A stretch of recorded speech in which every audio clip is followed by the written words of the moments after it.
साम्राज्य सामान्यांचा असामान्य आवाज। सोलापूर महानगरपालिकेच्या घनकचरा व्यवस्थापन विभागाकडून 27 डिसेंबर रोजी चौपाट जुने विठ्ठल मंदिर येथे प्लास्टिक व्यापाऱ्याच्या गोडाऊनमध्ये महापालिकेच्या मुख्य आरोग्य निरीक्षक यांनी अचानक धाड टाकून शासनाने बंदी केलेल्या प्लास्टिकचा अंदाजे 6 ते 7 टन इतका साठा जप्त करण्यात आला। संबंधित व्यापाऱ्याकडून 10,000चा दंड वसूल करण्यात आला।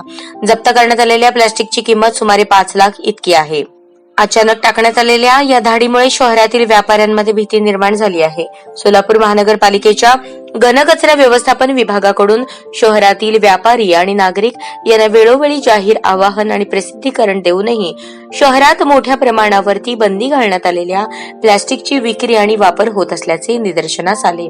त्यामुळे आयुक्त शीतल तेलिउगले यांच्या आदेशानुसार अतिरिक्त आयुक्त रवी पवार यांच्या मार्गदर्शनाखाली सहाय्यक आयुक्त शशिकांत भोसले यांच्या नियंत्रणाखाली संपूर्ण शहरात घनकचरा व्यवस्थापन विभागाकडील मुख्य आरोग्य निरीक्षक यांच्याकडून ही मोहीम मोठ्या प्रमाणात राबवण्यात येत आहे। या अंतर्गत ही कारवाई करण्यात आली आहे। सदर कारवाई वेळेस अतिरिक्त आयुक्त रवी पवार समक्ष उपस्थित होते। त्यांच्या समवेत मुख्य सफाई अधीक्षक नागनाथ बिराजदार, मुख्य आरोग्य निरीक्षक नागनाथ मेंढगुळे, सूर्यकांत लोखंडे, विठोबा शिंदीवंदे, सुनील राठोड, शेषराव शिरसाट यांच्यासोबत घनकचरा व्यवस्थापन विभागाकडील कर्मचाऱ्यांनी ही कारवाई केली।